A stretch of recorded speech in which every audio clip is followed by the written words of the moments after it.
welcome back to the Clutch Street Podcast. In today's episode, we're going to be telling you our way too early top 15 wide receivers and tight ends for this upcoming fantasy season.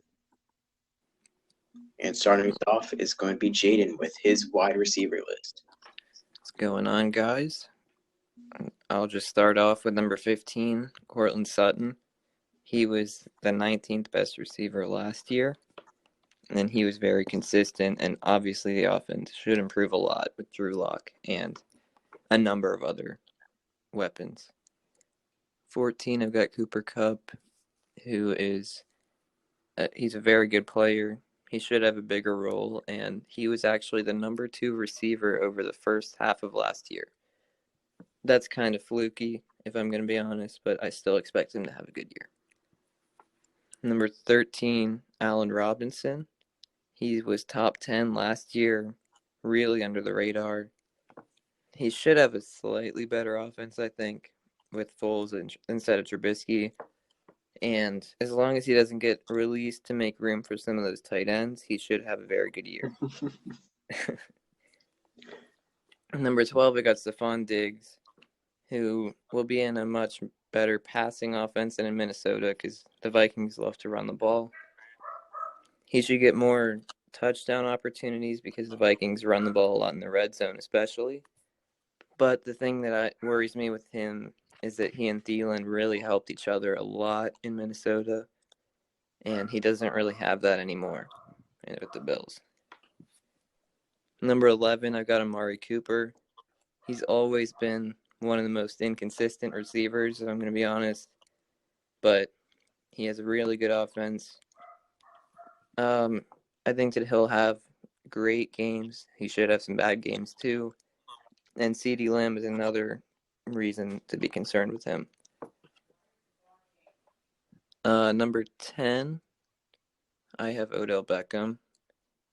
He had a pretty bad offense last year, but I think it'll improve a lot with Tristan Wirfs helping Mayfield's passing. He only had 4 touchdowns last year, which is probably not going to repeat itself. He's never had under 1,000 yards receiving in any season where he played 12 games or more.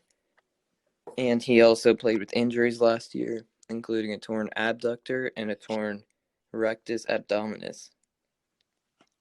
Number 9, Kenny Golladay. He was on pace to be a top 3 receiver until Stafford went down last year, and he should be in a very high-powered offense once again. Number 8, I have DJ Moore, I really like this guy a lot. He's adding Teddy Bridgewater. He was a very consistent player last year, and he was the 16th receiver with only 4 touchdowns. Once again, that's a very low number. That should increase a lot. 6 and 7, I've got Chris Godwin and Mike Evans, both pretty equal, I think. Heavy passing offense. They're adding Tom Brady.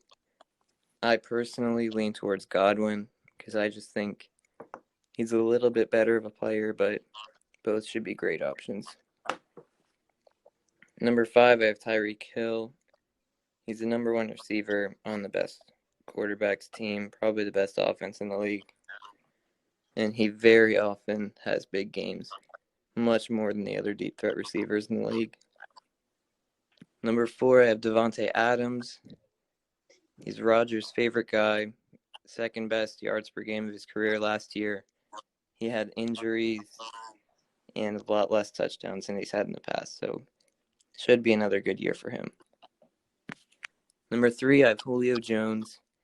He's had over 1,375 yards in the last 6 years, and he's still on a very high-powered offense.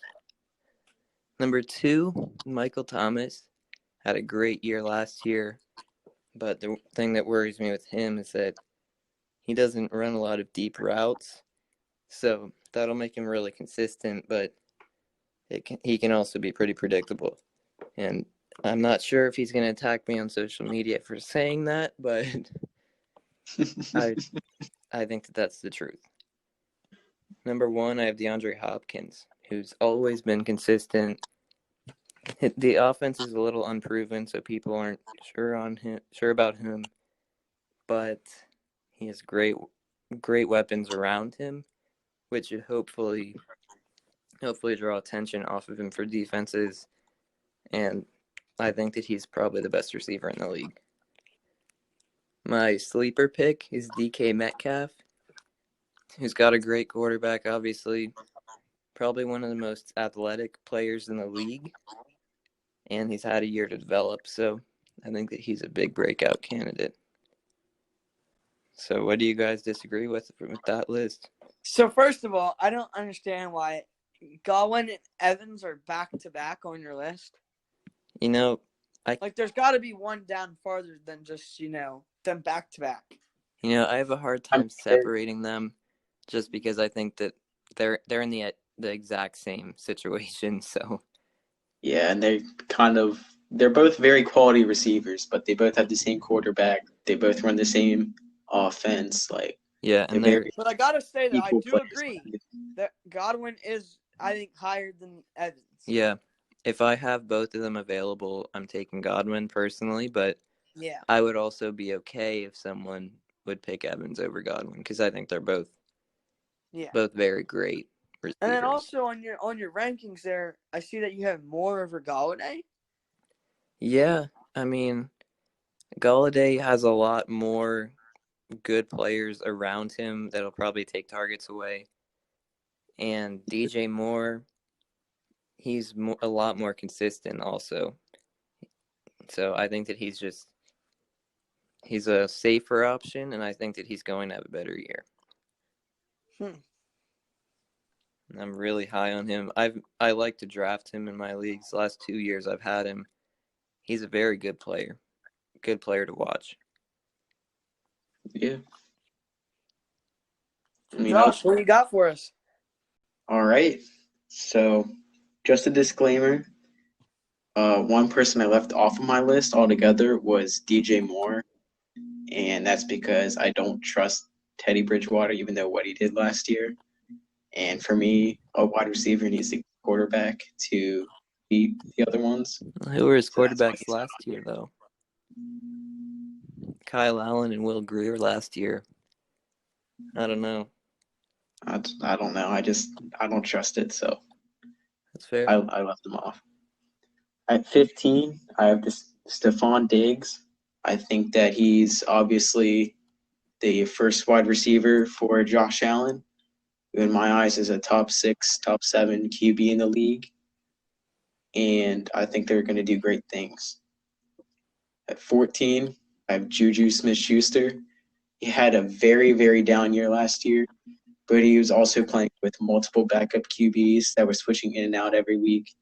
And I think once Big Ben comes in, they're going to light up defenses again. At 13, I had A.J. Brown. And even though I kind of trashed on Tannehill last episode, Brown is still a very quality receiver. And when he does get throwing the ball, he's going to turn it into a good play.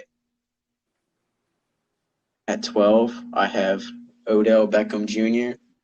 I had him last year. He got me 10, 12 points a game, which is still good for a wide receiver. It's decent, but not what you were expecting from a second-round talent. And I still think he's going to have more of a down year playing with Jarvis Landry and Baker Mayfield. But he's still very good. So I put him at 12. At 11, I have Tyler Lockett. He's a very good deep threat, and he's the best wide receiver for a top 5 quarterback in the league in Russell Wilson. So that's why I have him at 11. At 10, I have Adam Thielen.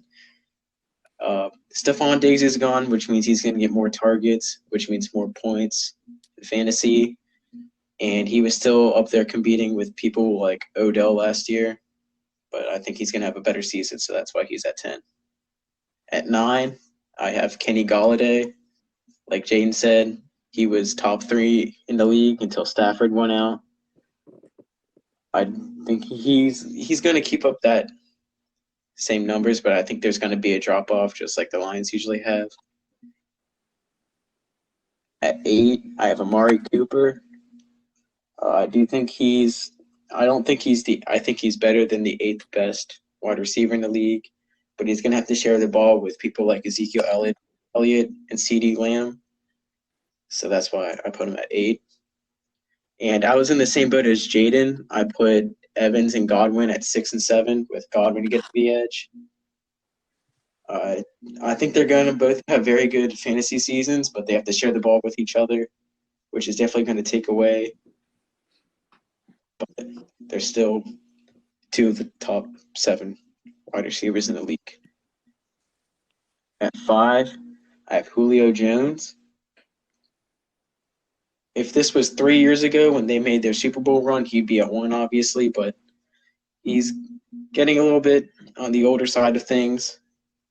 And Matt Ryan's also getting older, and he's got to share the ball with Calvin Ridley and now Todd Gurley. So we're just going to have to see how that turns out. At 4, we have, in my opinion, the best wide receiver in the league in DeAndre Hopkins.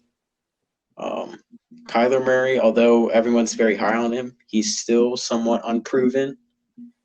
And I think it's going to take a year or at least half of a season to get the Kyler Murray, DeAndre Hopkins connection going, especially when they're not able to practice together. At 3, I have Devontae Adams. He's obviously the number 1 target in Green Bay for Aaron Rodgers. And if Rodgers wants a chance to stay in Green Bay, he's going to have to throw the ball a lot. And that's going to mean Adams' numbers are going to go up. I forgot. At 2, I have Tyreek Hill. He's the best target to probably the best quarterback in the league and runs a lot of deep routes. Maybe one of the fastest players in the league. So there's that. And then at 1, I have Michael Thomas. Led the league in receiving last year. He's got a very quality quarterback in Drew Brees. Very accurate. And some mock drafts I've been doing, he went 2nd overall. So people are high on him. And my sleeper pick is the same as Jaden's and DK Metcalf. Even though he's wide receiver 2, he's a very quality wide receiver 2. So what do you guys think about my list? Well, you had Juju on your list, which, if I'm going to be honest, I actually like him a lot this year, too. He just missed my list. He was kind of battling health issues last year, and probably maybe the worst situation a receiver could have been in with Hodges and Rudolph last year. Yeah. And I also don't think I'm riding really high on Thomas this year. I think people are picking him way too high. He's going number 2 in most PPR mock drafts. And I just don't think he deserves that, because you think about this, they got Emmanuel Sanders now. And before, Thomas was their number 1 wide receiver, clearly. And he still is going to be their number one wide receiver. But now you have Sanders there, too, and they're going to be sharing a lot of receptions. Passes, and defenses are going to be really focusing on Thomas now. Yeah. But he had 149 catches with 1,700 yards last year, and it's just hard to see that. It's hard to repeat that. Yeah, it was a great year. He'll probably still have a great year, but I don't think it's a number 1 year. Yeah. I mean, I'm still riding high on your Saints player. Yeah, I mean, I don't think I'll be able to take him this year. So yeah.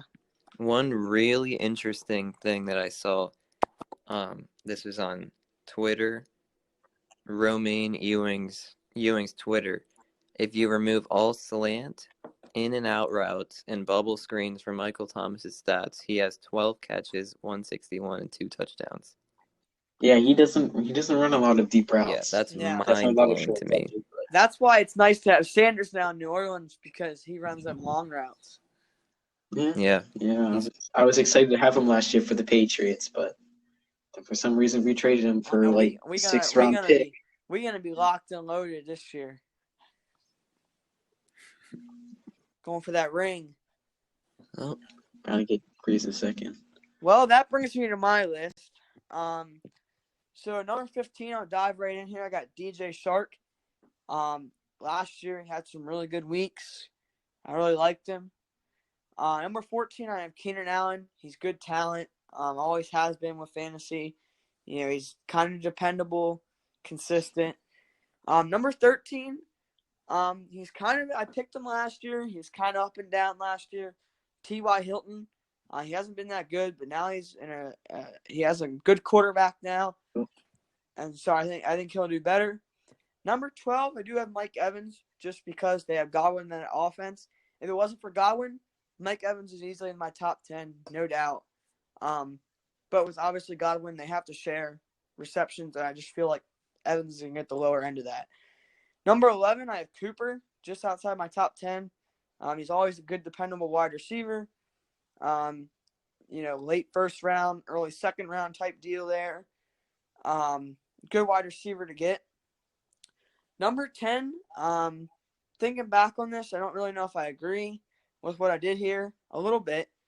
Juju Smith-Schuster, I do know, he dealt with a lot of backup quarterbacks, and I'm kind of taking a chance here. I got to say, if I have any chances in my top 15, that would be my one chance player that I threw in there to, see, and that's kind of, I'm hoping he gets top 10. Just, it'd be cool to see what he does with Big Ben back. Number 9, and plus you're going to get Juju low this year. That's also the reason why I put him in top 10, because when I do my rankings, I figure out, where I can draft guys that are going to be cheap in my draft but still give me good points. And I got to say, Juju, he's going to drop, but he's going to have, wide receiver 2/flex good numbers for you easily. A.J. Brown came out at number 9. I do like him, kind of riding that boat this year with Ryan Tannehill in that offense. Number 8, Godwin. Like I said about Evans down at 12, I kind of split them up because I know one's going to get more receptions than the other, so I think they're going to have a little gap in between there. So I think Godwin's more of an Edelman-type player, so I think him and Brady are going to connect a little bit better. Number 7, Cooper Kupp. I do like Kupp. He finished good last year. Halfway through the season, he was having a great season. So I ride big on him, and I have him in my top 10 at 7.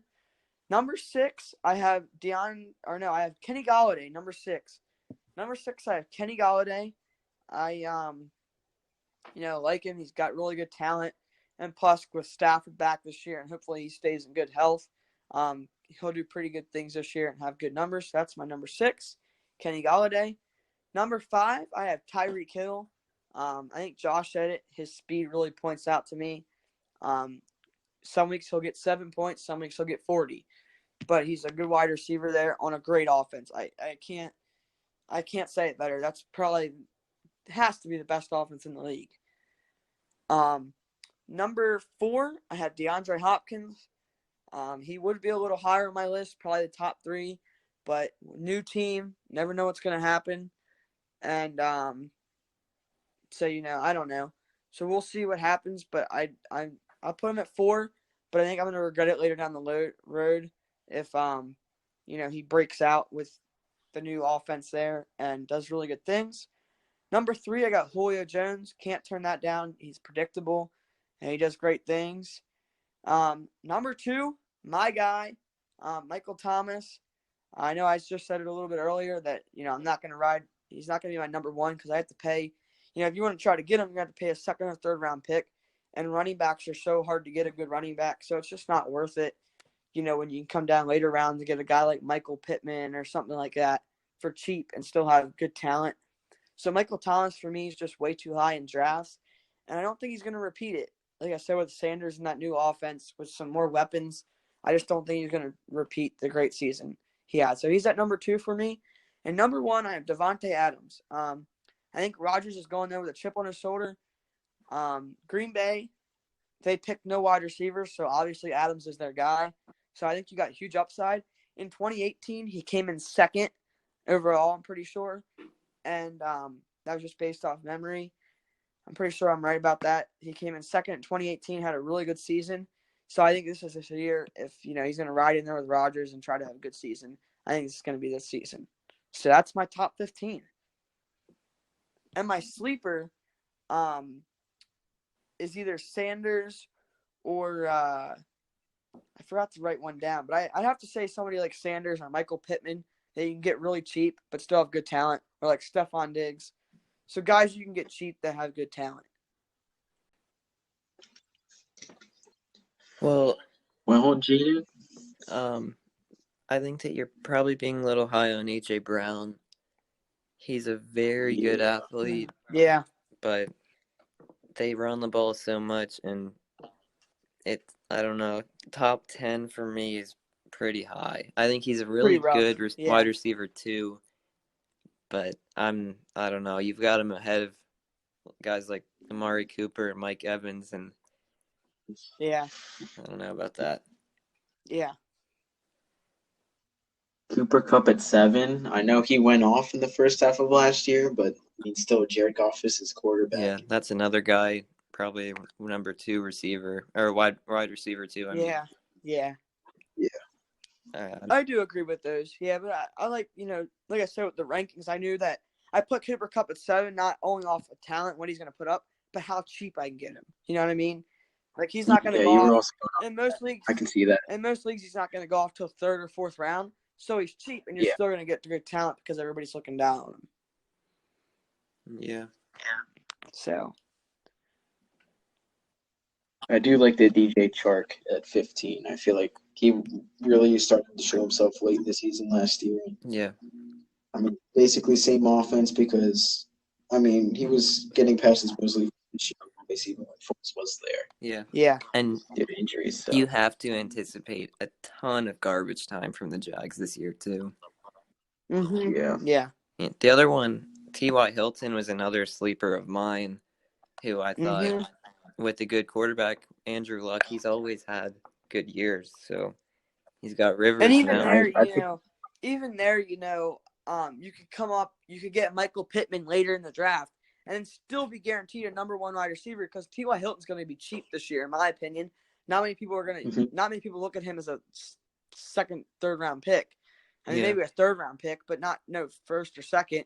So you get him, and then you come back later and get Michael Pittman, and then you're guaranteed a number 1 wide receiver on their team, Yeah. So I just think that's a smart way to go, especially if you go robust RB early. Yeah, I think it's a year to draft RBs early because I'm looking at guys like Brandon Cooks. Brandon Cooks is going to go later. It's a lot of good wide receivers. And plus, you got to know that there's going to be rookies that come out of this class. You're going to be studs. Yeah. Yeah, none of us know what CeeDee Lamb and Henry Ruggs and Judy are going to do. Justin Jefferson too. Justin Jefferson's the one I'm most excited about. Hey guys, it's Josh. If you remember from our previous episode, I put together a combined list of Ryan, Jaden, and I's quarterback and running back list and made them into one list. And just a quick recap on how that works. They get a certain number of points for the position that they're on for a list. So if they're 12th on a list, they get 12 points. If they were a sleeper, I gave them 17. And if they weren't on the list at all, I gave them 20. I then averaged the points together, and that got them their score, and then I listed top 15 for the positions. And here's how it goes for the wide receivers. In 15th, we have DJ Moore with a score of 16. In 14th, we have Stephon Diggs with a score of 15.6. In 13th, we have Juju Smith-Schuster at 14.6. And for 11th, we have a tie between Odell Beckham Jr. and A.J. Brown for 14. If I had to give the edge, I would give it to A.J. Brown because he was higher up on the list. At 10th, we have Cooper Kupp with 13.6. In 9th, we have Amari Cooper with 10. In 8th, we have Mike Evans with 8.6. In 7th, we have Kenny Golladay with 8. In 6th, we have Chris Godwin with 6.6. In 5th, we have Tyreek Hill with 4. In 4th, we have Julio Jones with 3.6. In 3rd, we have DeAndre Hopkins with 3. In 2nd, we have Devontae Adams with 2.6. And in 1st, we have Michael Thomas with 1.6. Let's head on to tight ends. Well, I guess that brings us to tight ends. And we'll start off with Jaden here. Number 15, I got TJ Hawkinson, guy with a high-powered offense and a year of experience, which with tight ends, usually as rookies, they don't do too well, but like as we've said earlier, there's a lot of good players in that Lions offense, so he might struggle getting a lot of volume. Number 14, I have Jack Doyle. Eric Ebron is gone now, and Phillip Rivers loves his tight ends, as we've seen with Hunter Henry and Antonio Gates. And the Colts offense usually utilizes their tight ends a lot too. So he could honestly climb my list a lot higher, depending on what he does. Number 13, I got Jared Cook.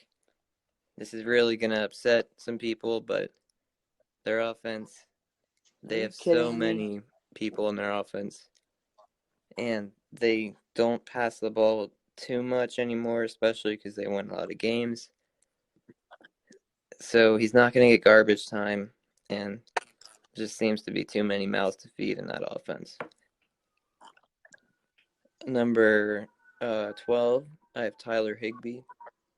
He finished top 10 last year.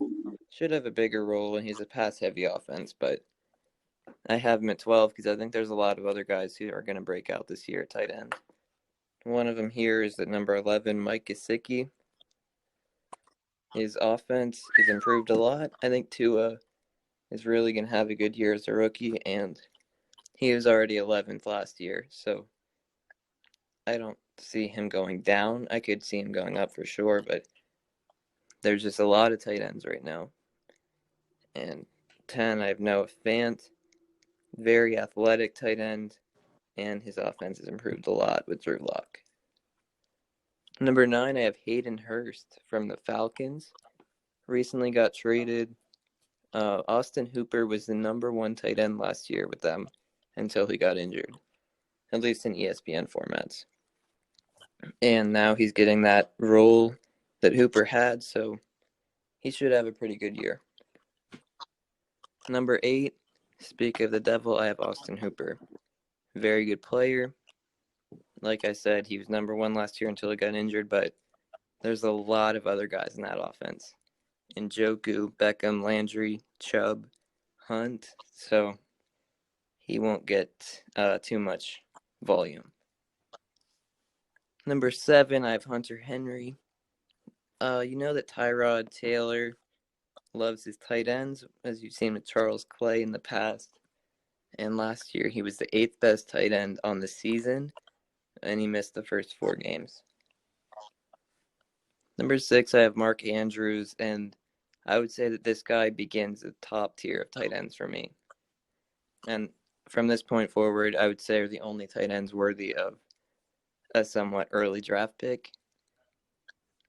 Mark Andrews, number 1 target for Jackson, like I said, and the Ravens do love to throw in the red zone. Obviously, it's a run-heavy offense, though, so his ceiling isn't too high. Number 5, I have Evan Engram. He's a very good receiver, and I think that Daniel Jones should improve, and most of their offensive weapons should be healthy. And most of them got injured at one point or another last year. Number 4, I've got Zach Ertz. He's still probably going to be the number 1 receiving option in the Eagles offense. Not too much to say there. Number 3, I have Darren Waller. He had 90 catches for 1,145 yards last year. And he was the number 3 tight end with only 3 touchdowns. And now there's more threats on the outside at receiver with a few rookies coming in. So defenses won't focus on him as much. So he could honestly be a top tight end this year. But number 2, I got George Kittle. Probably one of 2 tight ends worthy of a 3rd-round pick, in my opinion. He's the number 1 receiver in that offense and always a great option. But I have Kelsey at number 1 because he has a better offense, better quarterback, and he's used a little bit less as a blocker as well. My sleeper pick is Eric Ebron, who really has been flying under the radar for a lot of people, but the Steelers usually like to use tight ends, and he's already shown that he can be very productive in this league. That's my list. Tyler Higbee at 12. Do you want him higher or lower than that? I want him higher. I mean, I had him significantly higher Well, than 12. like I said before, I think he'll have a good year, but there's a lot of other tight ends there. Hurst, Fant, and Gesicki Yeah, I definitely. that should break out. You can definitely shuffle anyone from like 13 to 7 for and me. even after that, like Yeah. I have In any Jack order. Doyle, T.J. Hawkinson, Janu Smith, Rob Gronkowski. Even those guys aren't the worst. Like if you have your other positions solidified and you haven't drafted a tight end, Tight yeah, ends are roll and dice. they have a high chance of getting injured, which is why I really don't like drafting a tight end early. And if you can get a Yeah. guy like Jack Doyle late, I'm perfectly fine with that. Yeah. Yep. So what do you got, Josh? All right. So this one's going to be unpopular, but at 15, I have Dallas Goedert. Even when Zach Ertz was out last year, he still put up very good numbers, and I do think that legitimately, he might be the second or third option for Carson Wentz. At 14, I have T.J. Hawkinson. Like Jaden said, high-powered offense, and they got to focus on people like Kenny Galladay and their running back core. So Hawkinson's going to be getting a little bit more passes. At 13, I have Austin Hooper. Definitely a quality tight end, but definitely a lot of receivers that need to fit the ball. So I feel like he could be kind of on the short end of the stick. At 12, I have Noah Fant. Like Jane said, athletic tight end, but you got to, like I said before, with Austin Hooper, there's a lot of people that need to be fed the ball, especially in the wide receivers with KJ Hamler, Cortland Sutton, and Jerry Jeudy. So at 11, I have Mike Gesicki. A lot of times with the younger quarterbacks, they need to build up their confidence, and a good way to do that is throwing short routes to the tight end or running back. And I think that's what's going to happen with Gesicki here. At 10, I have Jared Cook. I'm personally a Jared Cook fan. I like his game. He put up pretty decent numbers last year, and I think he's going to replicate that. At 9, I might be a little bit of a fanboy here, but I got Rob Gronkowski. Even though he sat out for a year, he's still the greatest tight end, I'll say, to ever play the game. And he's only 30. Like, it's not like he's coming back like Jason Witten did, but like he's technically still in his prime. So I put him at 9 just because I think he needs to get readjusted to the new offense and just being back in the league after sitting out for a year. At 8, I have Hunter Henry. I had him last year. Injuries early hurt me a little bit, but definitely came back and definitely performed at a high level. And if Herbert takes over the starting job for Tyrod Taylor, like I said before with Gesicki, that's going to be a confidence booster. At 7, I have Evan Ingram. Daniel Jones, and once again, another young QB. Good way to build up confidence is with throwing to the tight end. And Jason Garrett loved to use his tight ends, as shown with Jason Witten and Blake Jarwin. So that's why I have him at 7. At 6, I have Tyler Higbee.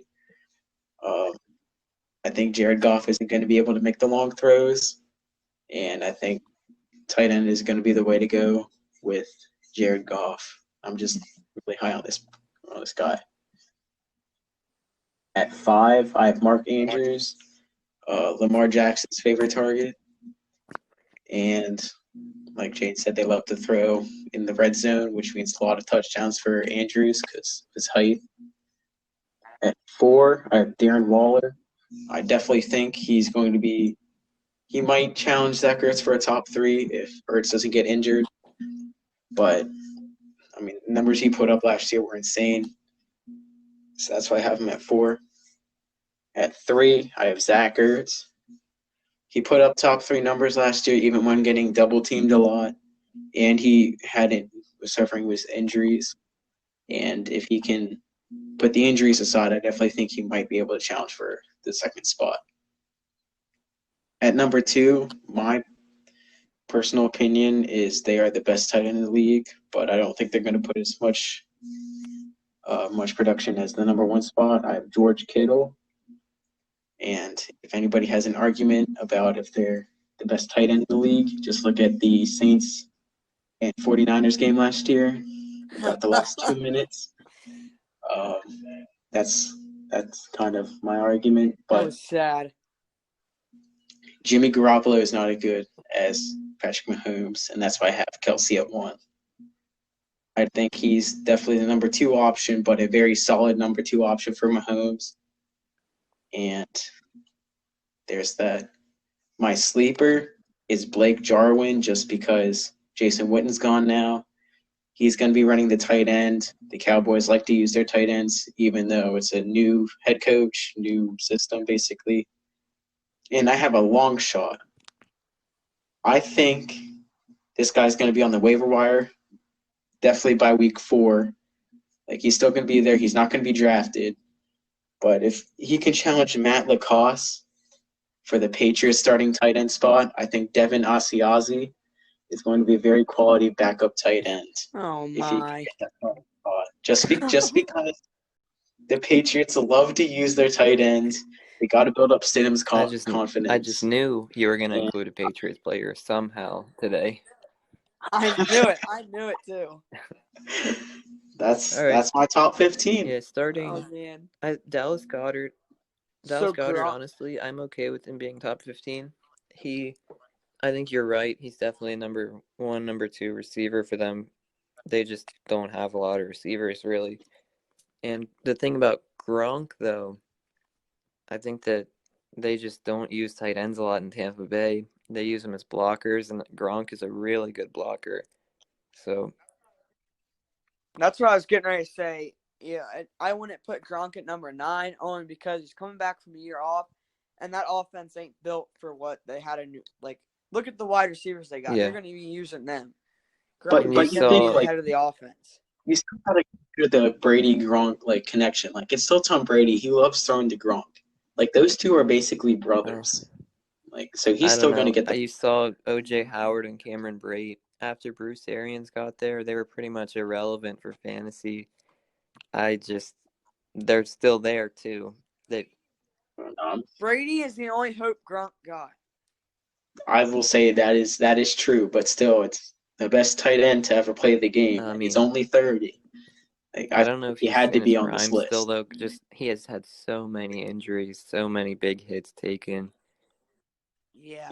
If you're the normal, I will say the normal prime is about 28 to around I don't know if this is a 31, normal 32. case, though. So I don't think not injuries normal. after injuries and a season off because of injuries and health is a reason Yeah, to put him in the I top mean, 10. you're seeing Luke Kuechly. He retired at 29 years old, 30 years old. So it just doesn't always work like that. Yeah. Sometimes you got people who play past that, like Antonio Gates, but it'll be interesting. I think.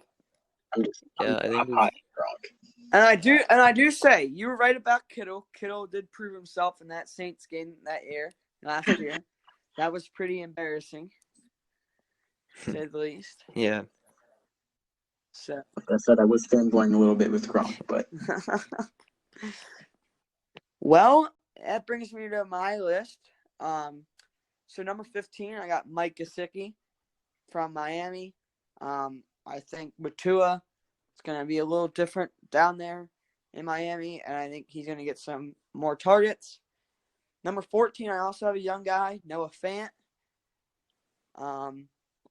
Good player, good talent there, good upside, and like we've been saying, guys, these tight ends, you can roll a die and literally get a 10 to 15 point tight end towards the end of the draft. Just because that's how it happens. Like TJ Hawkinson last year, nobody was for him until, oh no, he came out of nowhere. So, I roll my die there on Noah Fant. Number 13, Hayden Hurst. He's in Atlanta now. We talk about Hooper and how they used Hooper. Hopefully they'll use Hurst just as good. Number 12, I did include Gronk on this list. You can't not include him. We'll see how it goes. It is Brady Gronk, like we've been saying, so we will see. Number 11, T.J. Hawkinson. I think got a lot of upside. Good offense there, growing offense. So I think it should be good there. Number 10, I have Higbee. I put him at 10 there. Like I said, huge upside. And plus, I think you can get him lower in the draft, which is nice. You don't have to pay as much for him. And he'll still give you good points. Number 9, I have Austin Hooper. He's in an offense with some weapons, but I think he'll still get some targets and stuff. And plus, he was running number 1, number 2 last year. So we know he has the talent. We know he can handle it. So I think you have to include him in the top 10. Number 8 is Jared Cook for me. I think he's going to get some touchdowns this year. He's on a good offense. Got Breeze throwing the ball. No problems there. So I do think you got to put him, there at 8, 9. So I put him at 8. The next one I got for you is Henry. I got Henry at 7. Once again, I think he's growing, getting better. So I got him at 7. Number 6, I got Evan Ingram. I think he's good to have. He's one of those ones up there at the top where, he can put up more points than some of these lower guys. They're at number 6. Number 5, I have Darren Waller. I might be a little low on him, but I'm not sure yet. And the guys ahead of him, I think are going to give you guaranteed points, whereas Darren Waller, I'm still kind of iffy with. So I gave him a 5 spot. Zach Ertz, I put at 4. I think any day, any other day, I might have switched Ertz and Waller, but I do like Ertz there some days. Some other days, last year, sometimes Goddard got more points than Ertz. Makes sense, right? So, Ertz is a good tight end, and, you can't go wrong with drafting it. Number 3, I have Mark Andrews.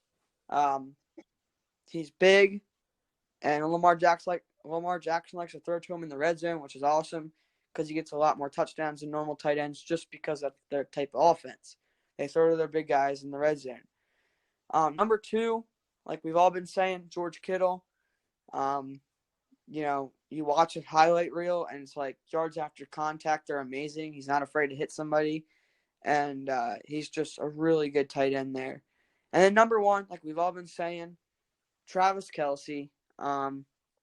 You just can't not put him at number 1. As much as I'm big on the whole, a lot of players aren't going to try, repeat a number 1 season. I do think in his position, he's the king right now. That's for sure. Once Gronk dropped off, he's the king of that spot in this position for tight ends. He's in a really good offense. He gets targeted a lot. He's a big part of their offense, and he's a great player. So that rounds off my top 15. And my sleeper is Dallas Goedert. I think you can get him pretty cheap. And like I said earlier, some weeks last year, Goddard did just the same as Ertz, sometimes even better. So, there's that. Goddard, honestly, I don't think it's the worst thing if you have Dallas Goedert as your tight end in fantasy. No, it's really not. But yeah. I just want to throw it out there that I was going through the ESPN list, and Taysom Hill was listed as a tight end. What? Not as a quarterback. Yeah. If you go and look, he's listed as a tight end. He's the definition of a true flex right there. He should just have flex as his position. He should just be like all flex right there. Any player you want. Just a wild plays card. for my team. Get out. Well, Let's go. Congratulations. You have a quarterback that doesn't play quarterback, a tight end that doesn't play tight end. I have an You get quarterback value at tight end. I say that's a pretty good trade-off. Yeah, I think that you might be a little bit low. You had Hayden Hurst and Noah Fant.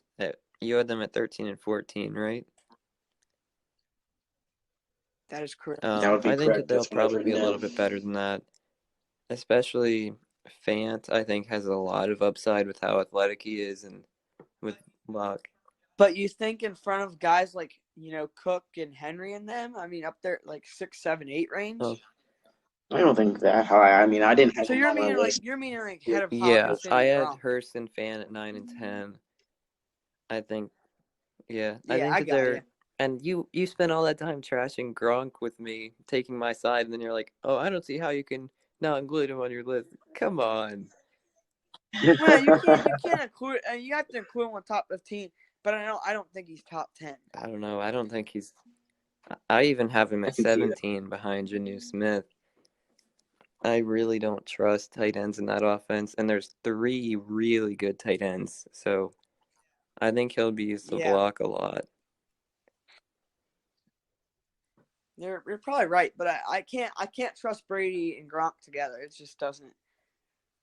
It's hard. There's no way he doesn't at least get the ball somewhat to make him a valuable backup He's tight going to be a end part of that number. offense just because his name is Rob Gronkowski. Exactly. So Yeah. there's that. It's Josh, and I'm back with the tight end list. In 15th, we have Hayden Hurst with 14. In 14th, we have Rob Gronkowski with 13.6. In 13th, we have TJ Hawkinson with 13.3. In 12th, we have Mike Gesicki with 12.3. In 11th, we have Noah Fant with 12. In 10th, we have Jared Cook with 10.3. In 9th, we have Austin Hooper with 10. In 8th, we have Tyler Higbee with 9.3. In 7th, we have Hunter Henry with 7.3. In 6th, we have Evan Ingram with 6. In 5th, we have Mark Andrews with a score of 4.6. In 4th, we have Darren Waller with 4. In 3rd, we have Zach Ertz with 3.6. In 2nd, we have George Kittle with 2. And for the first time, all of us agreed on a number 1, and that is Travis Kelce. And let's head back to the discussion. Well, while we're talking sleepers, What else? I think that a few other guys who we probably should mention, Greg Olsen just got signed by the Seahawks. For You sure. know Russ loved his tight ends. Will Yeah. Dissly's also there too. They'll probably take away from each other a lot, Yeah. but both have been kind of injury prone throughout their careers, so I think that it wouldn't be that out of this world to see one of them get injured, and then the other one could easily have a great year. Be good. Yeah, I mean, you're not lying at all there. Also, shout out to any of the Chicago Bears because it Yeah. seems like anyone there can play tight end. Yeah. There's got to be at least one Yeah, that Jimmy cracks this Graham, list sometime. Cole Kmet. Hey man, Jimmy Graham was my guy when he played in New Orleans. I got Jimmy Graham jersey in. Yeah, but that was before that was his prime. I'd But say yeah, that that was his his prime prime. though. He went to Seattle and it just He went was. downhill. I mean, he Yeah, that was broke the funny. uprights. Like that's Yeah, he you're literally not allowed broke to the do that uprights on the anymore. set of brief. Yeah, you're not allowed to do that anymore. Well, heck, what's his name got in trouble for doing the cell phone thing in the one playoff Thomas, game yeah. in one of the games. I think But it was Thomas. I don't think they should have done that because I think that he's pretty much nothing without a cell phone. Well, I'd say that brings us to an end for the episode. It sounds like we're done with fantasy, and it sounds like together as a group we want to do season predictions. Way too early season predictions, so that's still in the work, but that's something to look forward to, folks. We're gonna give you, we'll go through each week as an episode, or 2 or 3 weeks as an episode, and give you what our predictions are for those weeks, and really break down the season and give you like records and everything, and what we think, and who's going to be our Super Bowl winner this year. Thanks for tuning in, and just so you know, I am Puerto Rican, so by listening to this podcast, your team may be able to gain a draft pick. So congratulations on that. So thanks for listening. Yep, See you thanks later. for listening, guys.